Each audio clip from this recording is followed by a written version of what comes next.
Temps de parole.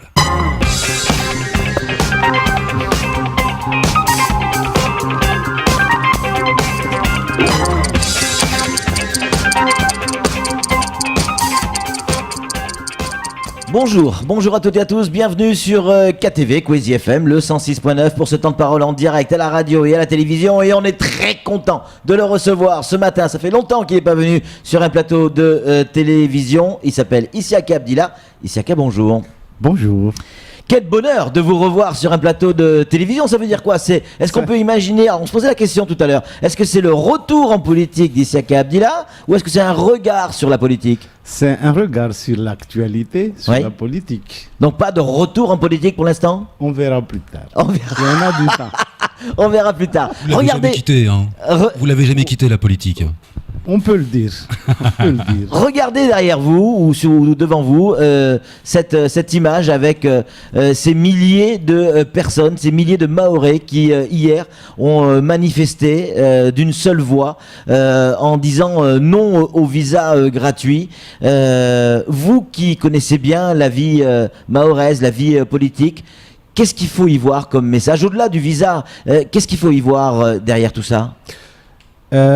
Derrière tout ça, je lève deux choses. Premièrement, c'est le Mahorais, il a tendance à se faire oublier, mais quand l'Anamar, il s'est aussi manifesté. Je crois que c'est un signe. Et si le gouvernement ne prend pas en compte cette réaction hier, je pense qu'il aura fait une erreur. Ça peut être quoi les conséquences si effectivement jeudi les parlementaires qui doivent rencontrer effectivement le gouvernement n'obtiennent pas satisfaction, c'est-à-dire la suppression de ce visa gratuit? Je pense que je ne serai pas surpris si d'autres manifestations, d'autres mobilisations se mettent en place. Je crois que l'intérêt du gouvernement aujourd'hui, c'est de retirer simplement cette feuille de route et d'abord engager des négociations franco-françaises. Je dis bien franco-françaises. Pour moi, on ne peut pas faire l'économie d'une discussion avec les Mahorais dans le cadre de la lutte contre l'immigration clandestine et l'intégration de Mayotte dans un espace régional.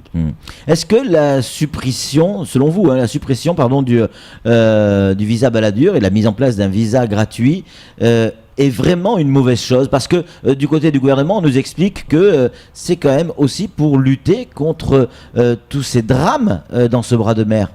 Je crois que la lutte contre les drames touche tout le monde. On est tous des êtres humains. Je prends pour exemple, aujourd'hui Mayotte est une région ultra-périphérique de l'Europe. L'entrée des immigrés clandestins en Europe se fait de trois manières. Soit on passe par la Turquie, soit on passe par l'île italienne de Lampedusa, soit on passe par Mayotte. Vous comprendrez bien, l'actualité nous le dit. Ceux qui arrivent en Italie, il y a le jeu de quotas.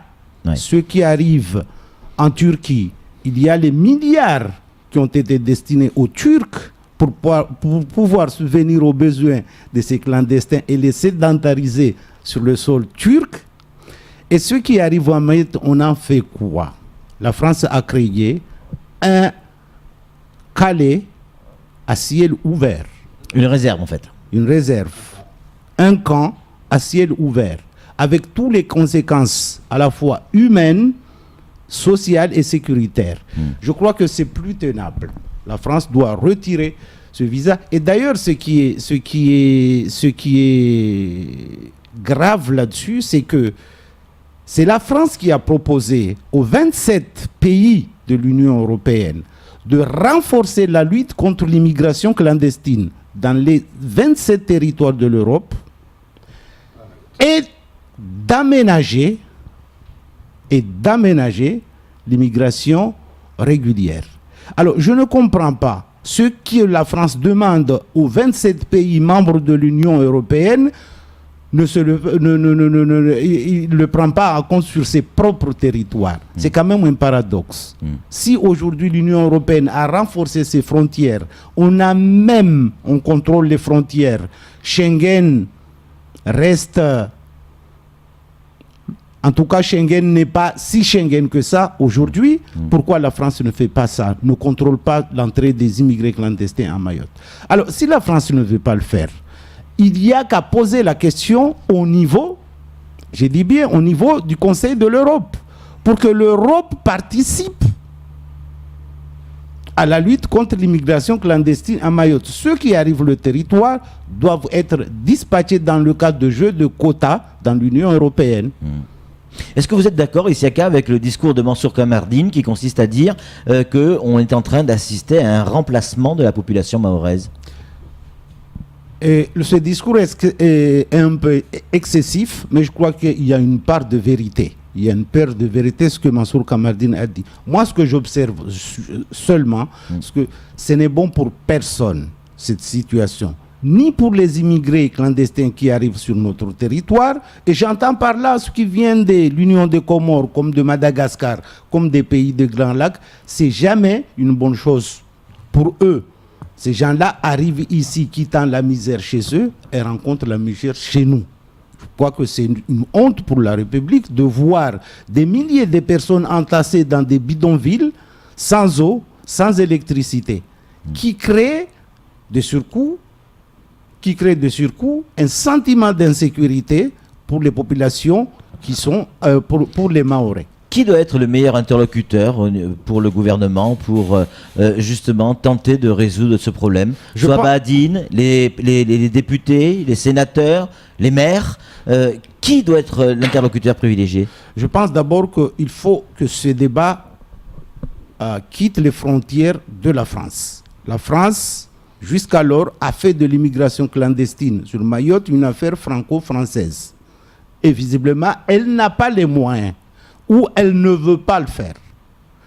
Moi, je proposerais que le président de la République pose véritablement la question au Conseil de l'Europe, dans le cadre de la réunion des chefs d'État et de gouvernement de l'Union européenne. Ça, c'est un premier point. Et que le ministre des Affaires étrangères, qui est en même temps ministre de l'Europe, pose la question dans le Conseil des ministres européens pour que ce combat quitte les frontières, parce que visiblement, depuis 20 ans, on est toujours sur cette situation et la France n'apporte pas les meilleures solutions. Pourquoi, selon vous, Isiaka, pourquoi la France ne fait pas? Parce que la France a certainement un certain nombre d'intérêts dans la région, y compris avec l'Union des Comores, et qu'elle ne veut pas trop les bousculer. Mais je comprends que l'État ait des intérêts. Je comprends qu'il y a des secrets de défense. Je crois qu'il y a des intérêts en matière d'influence sur le territoire, mais ce n'est pas pour une raison asphyxier Mayotte pour un problème visiblement qui dépasse le cadre, je dirais, le cadre franco-français. Flo, une réaction? Oui, le sénateur Tani, l'autre jour, par téléphone, nous disait que de toute façon, avant toute modification de quoi que ce soit, il y a un préalable, c'est déjà régler la situation des clandestins qui sont déjà sur le territoire avant de faire quoi que ce soit d'autre. Vous partagez cette position? Eh oui, parce que, bon, moi je lis très bien la presse nationale, la presse internationale dans le cadre de la lutte. Un certain nombre de mesures existent. Soit la personne en situation irrégulière sur le sol européen est en danger lorsqu'il retourne chez lui. Je parle des immigrés politiques.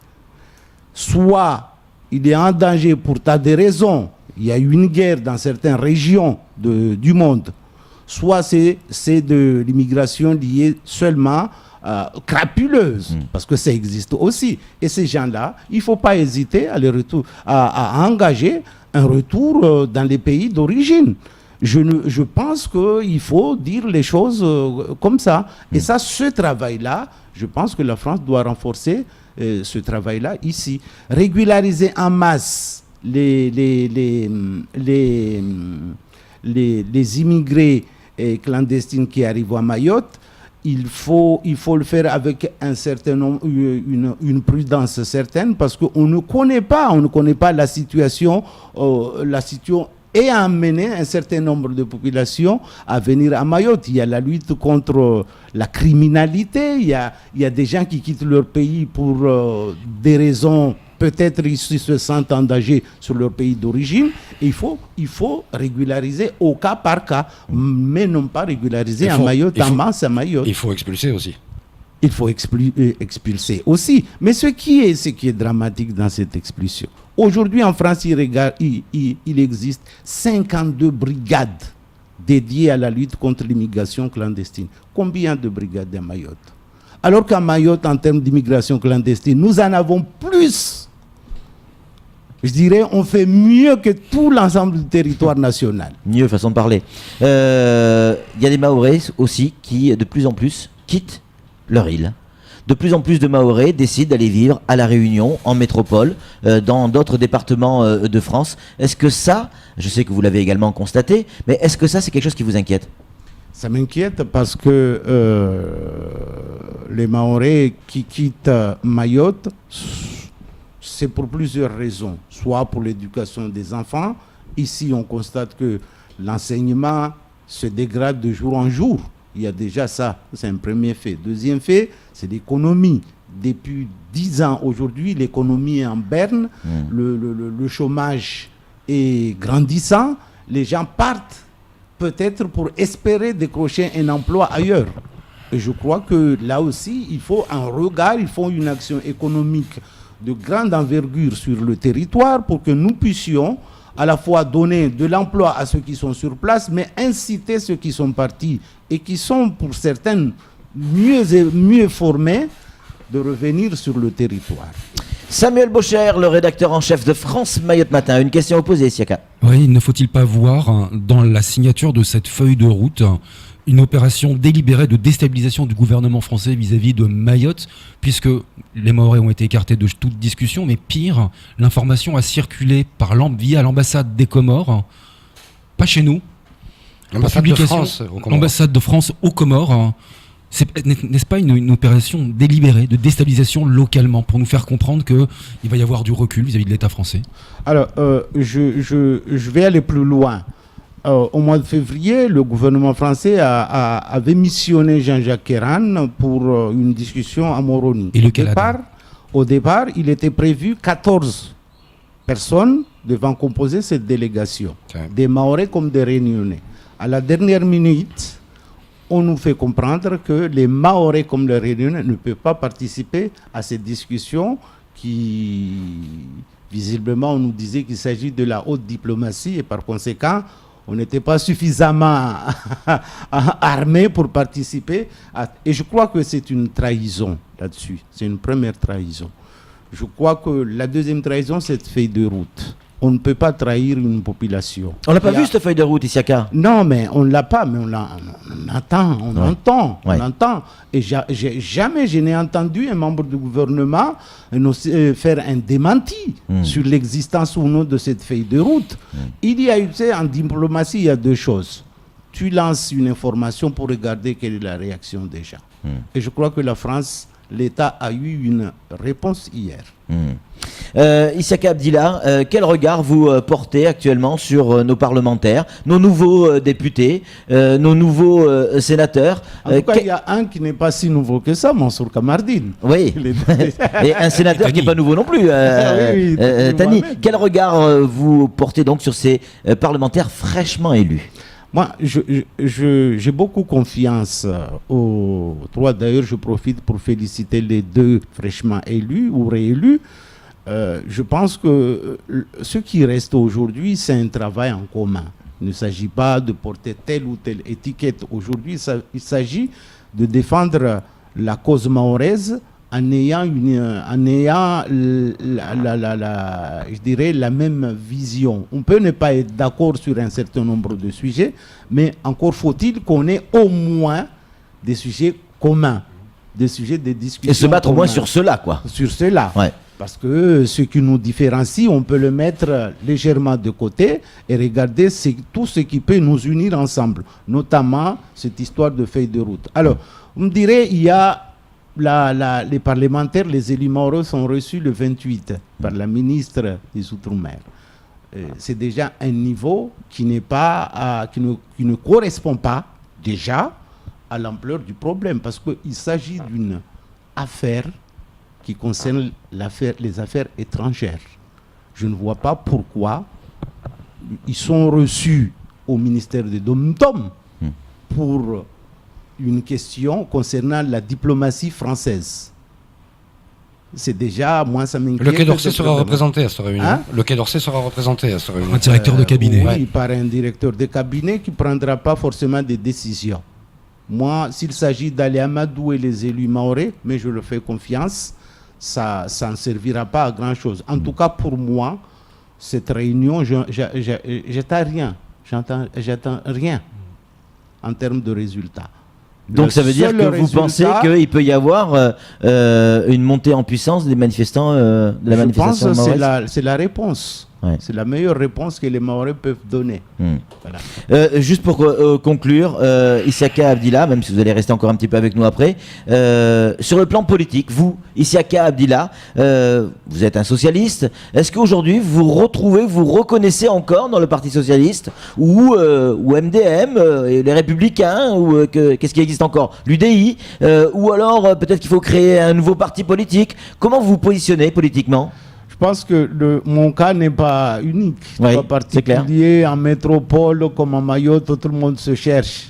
Formation politique. Après, le dégagisme institué par Macron, qui a marché jusqu'à là, jusqu'au sénatorial. Le sénatorial, ça aurait été un peu plus gros pour que ça réussisse, du fait que les élus, les grands élus étaient déjà encartés dans d'autres partis, et donc ça aurait été difficile. Alors tout le monde se cherche, que ce soit LR, que ce soit le PS, que ce soit. Moi, j'observe, mais je participe activement à un certain nombre de réflexions pour voir quelle serait la meilleure solution. Est-ce qu'il faut reprendre les partis traditionnels et dépoussiérer un peu la philosophie? Je crois que ce n'est pas exclu. Ou créer d'autres formations politiques avec d'autres personnes, aller chercher ici ou là, ce n'est pas non plus exclu. Toujours est-il que les partis traditionnels ont fait leur temps, il faut un dépoussiérage à tous les niveaux. Merci beaucoup. Juste un dernier mot, peut-être, Samuel, on est un peu à la bourre, mais un dernier mot, très court. Ne faut-il pas faire vivre le Parti socialiste, le garder, puisqu'il a une philosophie, mais revoir la philosophie? Je crois que jusqu'à là, ce qu'on a reproché, en tout cas ce que je reproche au Parti socialiste, c'est d'avoir jusqu'à là eu le même logiciel. Le logiciel par les temps qui courent, le logiciel doit être renouvelé et installer d'autres logiciels. Je pense que... Le PS 2.0. Je pense que c'est ce qui est vrai pour le PS aujourd'hui est vrai pour les autres formations politiques. Merci beaucoup Isiaka Abdillah. On est à la bourre, c'est tout pour ce temps de parole. Tout de suite, la suite de nos programmes.